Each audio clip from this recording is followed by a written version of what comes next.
La réalité d'être réfugié est inconcevable pour la plupart d'entre nous.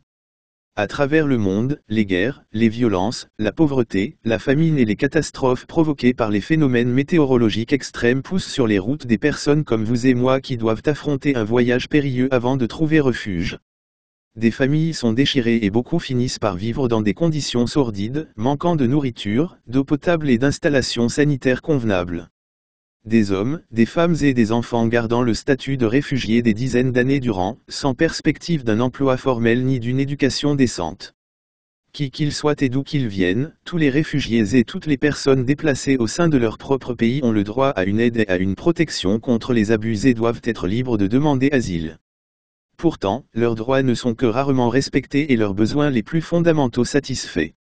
Dans la région du bassin du lac Tchad, en Afrique de l'Ouest, un violent conflit né au Nigeria inflige depuis 7 ans d'indicibles souffrances à des millions de personnes. Les violations des droits humains, meurtres, tortures, enlèvements et enrôlements forcés y atteignent des proportions alarmantes. Dans toute la région, les populations se déplacent en quête de sécurité et de protection, tentant d'échapper aux menaces qui pèsent sur leur vie. Exposées au mariage forcé, aux violences sexuelles et à l'exploitation, les femmes et les filles sont plus particulièrement vulnérables. Depuis le début du conflit, plus de 2000 personnes ont été enlevées. Dans le nord-est du Nigeria, près d'une femme sur 3 déclare avoir subi des violences sexuelles.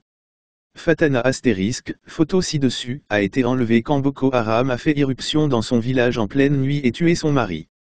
Réduite à l'état d'esclave sexuelle et domestique, elle est parvenue à s'échapper et est arrivée à Munagarage, un camp situé à la périphérie de Maiduguri, qui héberge 20 000 personnes déplacées. Les violences et les déplacements réduisent à néant les moyens de subsistance.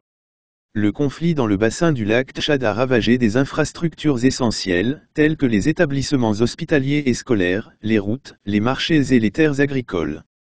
L'insécurité empêche de cultiver la terre, d'aller à la pêche et de commercer avec les pays voisins. Nombre d'agricultrices et d'agriculteurs n'ont plus cultivé leurs terres depuis 3 ans. Le conflit a conduit à de graves pénuries d'eau et à une crise alimentaire désastreuse. Plus de 10 millions de personnes ont à présent besoin d'aide humanitaire, ne survivant que grâce à ce qu'elles peuvent glaner. Le manque d'eau potable accroît le risque de choléra et la propagation d'autres maladies transmises par l'eau telles que la diarrhée. Alors que la guerre civile en Syrie est dans sa 7e année, il y a, selon le HCR, 1,02 million de réfugiés syriens qui vivent au Liban. Le gouvernement libanais est très réticent vis-à-vis des camps officiels, craignant que les réfugiés ne les trouvent trop confortables et y restent indéfiniment.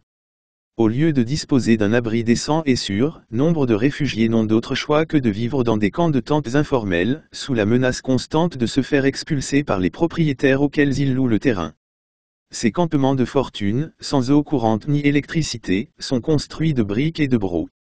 Il arrive que seules quelques bâches en plastique protègent les réfugiés des éléments. Les déplacements forcés déchirent nombre de familles, arrachant les enfants à leurs parents et grands-parents, séparant frères et sœurs, et détruisant les réseaux familiaux. Amina vit dans le camp de réfugiés d'Invepi, en Ouganda. Lorsque des combats ont éclaté dans son village, au Soudan du Sud, son mari a été arrêté et 6 membres de sa famille ont été assassinés. Elle a alors fui le pays, se réfugiant d'abord au Congo. Pendant son périple, Amina a été séparée de 2 de ses enfants. L'un avait 12 ans et l'autre 8 ans. En arrivant en Ouganda, elle les a désespérément cherchés dans tous les centres de réception et les campements.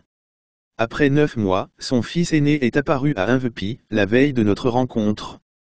Peu après, son second enfant a également été retrouvé sain et sauf dans une ville voisine. Eman, photo ci-dessus, et sa femme Suzanne ont quitté la Syrie avec leurs 3 enfants après que des affrontements violents ont éclaté dans leur ville natale de Zabadani, il y a 6 ans.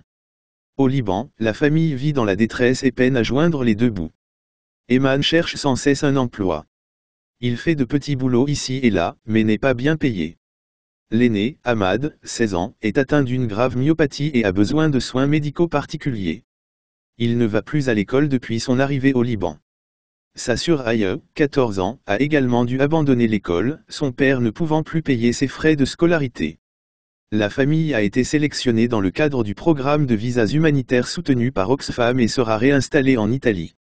Ils espèrent que cela leur permettra de vivre dans la dignité. Les violences armées, les catastrophes naturelles ou la quête d'une vie meilleure ont poussé des millions de personnes à partir de chez elles. Après avoir traversé des épreuves inimaginables et risqué leur vie pour trouver refuge, elles ont cruellement besoin d'aide. Dans le monde entier, les droits de l'homme sont bafoués. Des gens sont opprimés, des vies sont ruinées. La discrimination est partout, la haine est répandue. Il est temps de se lever, de faire entendre notre voix. Les droits de l'homme sont universels. Ils sont pour tous, sans exception. Nous devons nous battre pour les protéger. Pour que chacun puisse vivre en paix. La liberté d'expression est menacée, la censure est imposée. Les dissidents sont emprisonnés, les journalistes sont muselés. La torture est utilisée, les exécutions sont fréquentes. Il est temps de dire stop, de faire respecter nos droits. Les droits de l'homme sont universels. Ils sont pour tous, sans exception. Nous devons nous battre pour les protéger. Pour que chacun puisse vivre en paix. Pont. Nous sommes tous égaux en dignité et en droit. Nous ne pouvons pas rester silencieux face à l'injustice. Nous devons agir maintenant, pour un monde plus juste. Les droits de l'homme sont universels. Ils sont pour tous, sans exception. Nous devons nous battre pour les protéger. Pour que chacun puisse vivre en paix.